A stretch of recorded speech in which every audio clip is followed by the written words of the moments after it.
কি হবে কিয়ামতের দিন হিন্দুদের সাথে? শুনলে আপনার শরীরের পশম দাঁড়িয়ে যাবে। তো কিয়ামতের দিন হিন্দুদের কি হবে এবং কিভাবে তাদের হিসাব নিকাশের দিন শুরু হবে, সম্পূর্ণ বিষয়গুলো জানার জন্য ভিডিওটি শেষ পর্যন্ত মনোযোগ দিয়ে দেখুন, যেন এটি গুরুত্বপূর্ণ অংশ বাদ না যায়। প্রিয় বন্ধুরা, যখন কিয়ামতের সব ছোট ও বড় নিদর্শনগুলো পূর্ণ হয়ে যাবে, তখন কিয়ামত শুরু হবে।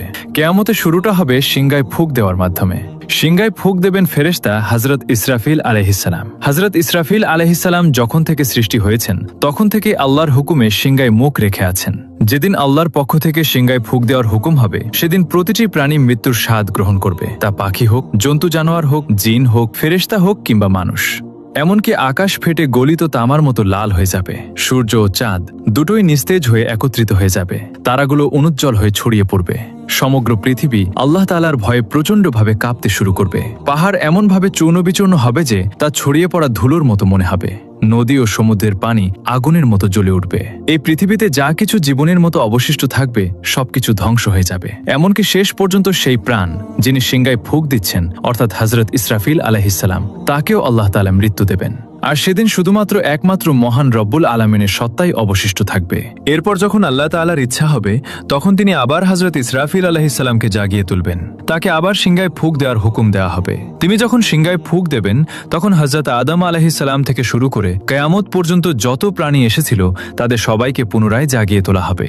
সেই সময় সবার আগে কবর থেকে বের হয়ে আসবেন সৃষ্টির শ্রেষ্ঠ নবীদের ইমাম হযরত মুহাম্মদ মুস্তাফা সাল্লাল্লাহু আলাইহি ওয়াসাল্লাম। এরপর হযরত মূসা আলাইহিসসালাম তার কবর থেকে উঠে দাঁড়াবেন। তারপর বাকি মানুষও তাদের কবর থেকে বের হতে শুরু করবে। তাদের সবাইকে হাসরের ময়দানে নিয়ে আসা হবে। সেখানে সব পুরুষ ও নারী নগ্ন দেহে এবং খালি পায়ে থাকবে। কিন্তু ভয় ও আতঙ্কের কারণে কেউ কারো দিকে তাকানোর মতো সাহস পাবে না, কারণ হাসরের ময়দানে সূর্য 10 গুণ বেশি তীব্র হবে। প্রত্যেকে মনে করবে যে সূর্য পৃথিবী থেকে মাত্র কয়েক গজ দূরে রয়েছে। তীব্র রোদের কারণে মানুষ ঘামে ভিজে যাবে।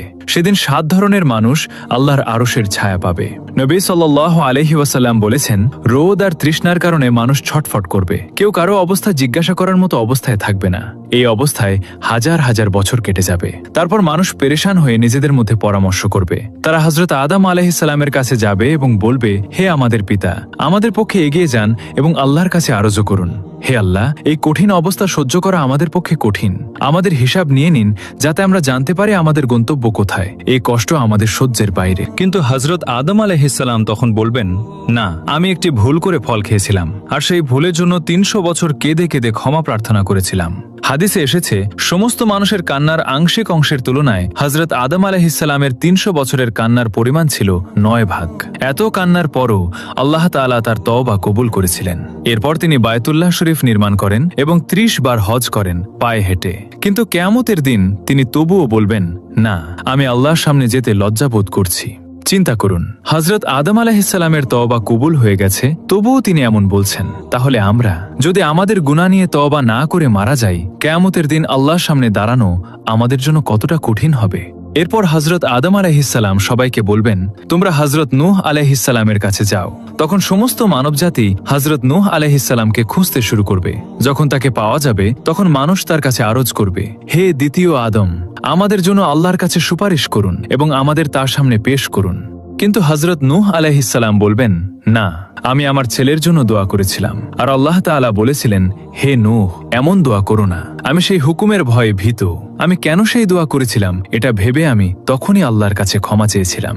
তাই আমি আল্লাহর সামনে পেশ হতে পারবো না। হযরত নূহ আলাইহিসসালামের আসল নাম ছিল আব্দুল গাফফার। কিন্তু তিনি সেই দোয়া করতে গিয়ে এত কাঁদতেন যে তার নাম হয়ে যায় নূহ, যার অর্থ ক্রন্দনকারী।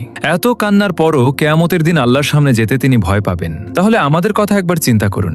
আমরা যারা গুনাহের জন্য কাঁদি না, বরং গুনাহ করে খুশি হয়ে অন্যদের কাছে তা প্রকাশ করি, কিয়ামতের দিন আমরা কিভাবে আল্লাহর সামনে দাঁড়াবো একবার ভেবে দেখুন। এরপর হযরত নূহ আলাইহিসসালাম বলবেন, তোমরা হযরত ইব্রাহিম আলাইহিসসালামের কাছে যাও। তখন সমস্ত মানবজাতি হযরত ইব্রাহিম আলাইহিসসালামকে খুঁজে তার কাছে অরজ করবে, হে আল্লাহর খলিল, আমাদের আল্লাহর সামনে পেশ করুন। কিন্তু তিনি বলবেন, না, আজ আমি আল্লাহর কাছে যেতে ভয় পাচ্ছি, কারণ আমার জীবনে 3টি ঘটনা ঘটেছিল যা মাসলেহাতের জন্য হলেও সত্যের বিপরীত ছিল। প্রথম ঘটনা হলো, তার কম তাকে কোথাও নিয়ে যেতে চেয়েছিল, কিন্তু তিনি বলেছিলেন, আমি অসুস্থ। আসলে তাদের সাথে যাওয়া তার কাছে আধ্যাত্মিক অসুস্থতার মতো ছিল, তাই তিনি তাদের কাছে অজুহাত দেখিয়েছিলেন। কোরআনে আল্লাহ বলেছেন, তিনি বলেছিলেন আমি অসুস্থ। এখানে তিনি অসুস্থতার অজুহাত দেখিয়েছিলেন, যা সত্যের বিপরীত ছিল। তাই তিনি বলবেন আমি আল্লাহর সামনে যেতে লজ্জাবোধ করছি। দ্বিতীয় ঘটনা ছিল, তিনি তার স্ত্রী হযরত সারা রাদিয়াল্লাহু আনহাকে নিয়ে মিশরের দিকে যাচ্ছিলেন। সেখানে এক জালেম বাদশাহ ছিল। সে তার সৈন্যদের বলেছিল, যেখানে কোনো সুন্দরী নারী দেখবে তাকে ধরে আমার কাছে নিয়ে এসো। আল্লাহ তাআলা হযরত সারাকে অপূর্ব সৌন্দর্য দিয়েছিলেন, তাই সৈন্যরা তাকে ধরে নিয়ে যায়। সেই বাদশার নিয়ম ছিল, যদি কোনো নারীর স্বামী থাকে তাকে হত্যা করা হতো, কিন্তু যদি ভাই বা বাবা থাকতো তাকে হত্যা করা হতো না, তবে অন্যায় করা হতো। হযরত ইব্রাহিম আলাইহিস সালামের কাছে যখন জিজ্ঞাসা করা হলো তুমি এই নারীর কে হও, তখন তিনি নিজের জীবন বাঁচাতে বললেন এ আমার বোন।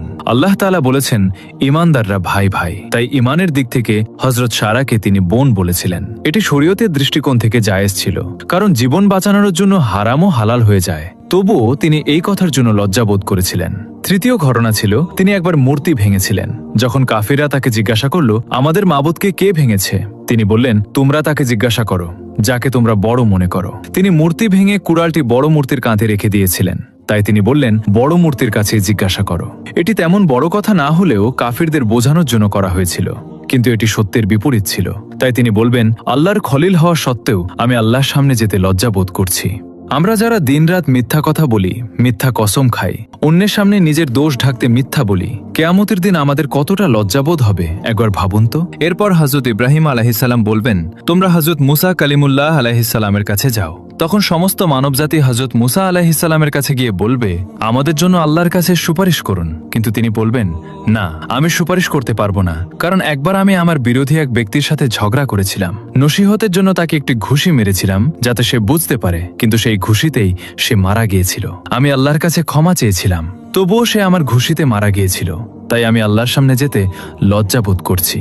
তারপর হযরত মুসা আলাইহিস সালাম বলবেন তোমরা হযরত ঈসা আলাইহিস সালামের কাছে যাও। তখন সমস্ত মানবজাতি হযরত ঈসা আলাইহিস সালামের কাছে গিয়ে বলবে আমাদের জন্য আল্লাহর কাছে সুপারিশ করুন। কিন্তু তিনি বলবেন না, আমি আল্লাহর সামনে যেতে ভয় পাচ্ছি, কারণ আমার উম্মত আমাকে এবং আমার মাকে আল্লাহর সাথে শরিক করে ফেলেছিল। আজ যদি আল্লাহ আমাকে জিজ্ঞাসা করেন তুমি কি বলেছিলে আমার সাথে তোমাকে আর তোমার মাকে শরিক করতে, তাই আমি আল্লাহর সামনে যেতে ভয় পাচ্ছি। তারপর হযরত ঈসা আলাইহিস সালাম বলবেন তোমরা আল্লাহর প্রিয় নবী হযরত মুহাম্মদ সাল্লাল্লাহু আলাইহি ওয়াসাল্লামের কাছে যাও।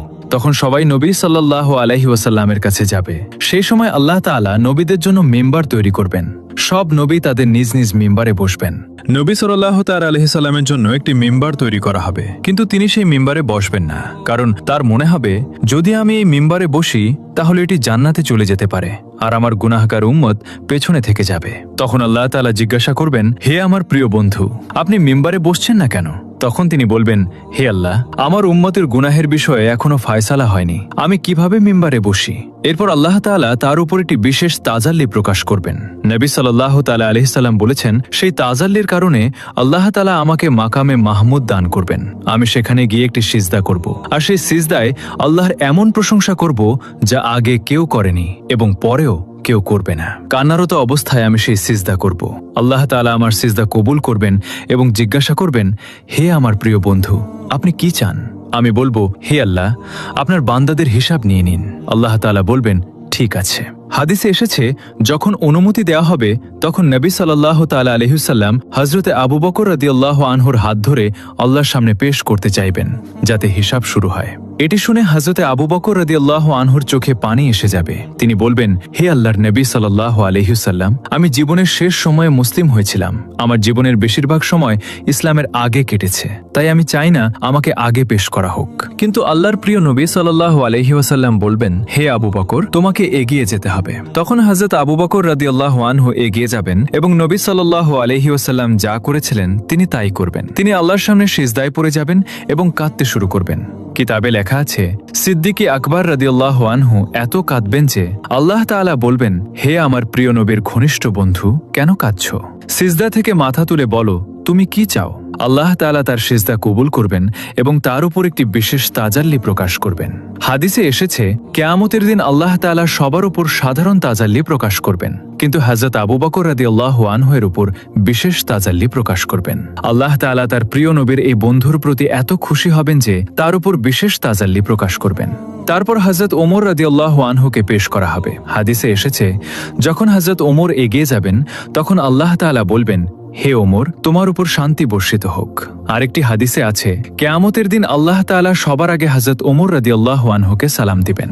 তিনি এমন পবিত্র জীবন যাপন করেছিলেন যা তার আমল দেখে আল্লাহ তাআলা খুশি হবেন। এরপর আল্লাহর প্রিয় হযরত উসমান রাদিয়াল্লাহু আনহুকে পেশ করা হবে। কিতাবে লেখা আছে, যখন হযরত উসমান আল্লাহর সামনে পেশ হবেন তখন আল্লাহ তাআলা তার হিসাব খুব দ্রুত নিয়ে নেবেন। এরপর হযরত আলী রাদিয়াল্লাহু আনহুকে আল্লাহর সামনে পেশ করা হবে। হাদিসে এসেছে, কিয়ামতের দিন সবচেয়ে সহজ ও দ্রুত হিসাব হবে হযরত আলী রাদিয়াল্লাহু আনহুয়ের। যখন নবী সাল্লাল্লাহু আলাইহি ওয়াসাল্লামের 4 জন প্রিয় সাহাবী পেশ হয়ে যাবেন, তখন আল্লাহ তাআলার জালাল জামালে রূপান্তরিত হবে। তিনি বলবেন, আজ আমার নেক বান্দাদের আলাদা করো। তখন কাফের ও মুশরিকদের একদিকে এবং নেক বান্দাদের আরেক দিকে আলাদা করা হবে। এরপর সবার আমলের হিসাব নেওয়া হবে। তারপর আল্লাহ তাআলা বলবেন, জাহান্নামের উপর দিয়ে পুলসিরাত পার হয়ে নেক লোকেরা জান্নাতে যাও। যখন মুমিন বান্দারা পুলসিরাত পার হতে শুরু করবেন, তখন কিছু মুমিন এমন হবেন যারা বিদ্যুতের গতিতে পার হয়ে যাবেন। কেউ বাতাসের গতিতে, কেউ ঘোড়ার গতিতে, কেউ দৌড়ানো মানুষের গতিতে, কেউ হাঁটার গতিতে, আর কেউ হামাগুড়ি দিয়ে পার হবেন। যারা পুলসিরাত পার হয়ে যাবেন, আল্লাহ তাআলা তাদের জান্নাত দান করবেন। যখন তারা পুলসিরাত পার হয়ে যাবেন, তখন নবী করিম সাল্লাল্লাহু আলাইহি ওয়াসাল্লাম মনে করবেন, আমার উম্মতের সবাই আমার সাথে এসে গেছে এবং জাহান্নাম থেকে মুক্ত হয়েছে। তিনি তাদের নিয়ে জান্নাতে প্রবেশ করবেন। কিন্তু যে মুসলিমরা পুলসিরাত পার হতে গিয়ে জাহান্নামে পড়ে যাবেন, তাদের শাস্তি হবে। প্রিয় দর্শক, কিয়ামতের দিনের এই ভয়াবহ দৃশ্য আমাদের জন্য সতর্ক বার্তা। আজ আমরা যে গুনাহকে গুনাহ বলে মনে করি না, সেই গুনাহ নিয়ে যদি মৃত্যুবরণ করি, তবে কিয়ামতের দিন আল্লাহর সামনে দাঁড়ানো আমাদের জন্য কত কঠিন হবে। তাই আসুন আজই তওবা করি, নেক আমলে ফিরে আসি এবং আমাদের আমলনামা সুন্দর করার চেষ্টা করি। প্রিয় বন্ধুরা, ভিডিওটি যদি আপনাদের কাছে ভালো লাগে ও উপকারী মনে হয়, তাহলে ভিডিওতে লাইক দিন আর শেয়ার করে বিষয়টি সবাইকে জানার সুযোগ করে দিন। আর অবশ্যই চ্যানেলটি সাবস্ক্রাইব করুন। এই ভিডিও সম্পর্কে আপনার যে কোনো মতামত জানাতে অবশ্যই কমেন্ট করুন। আল্লাহ হাফেজ।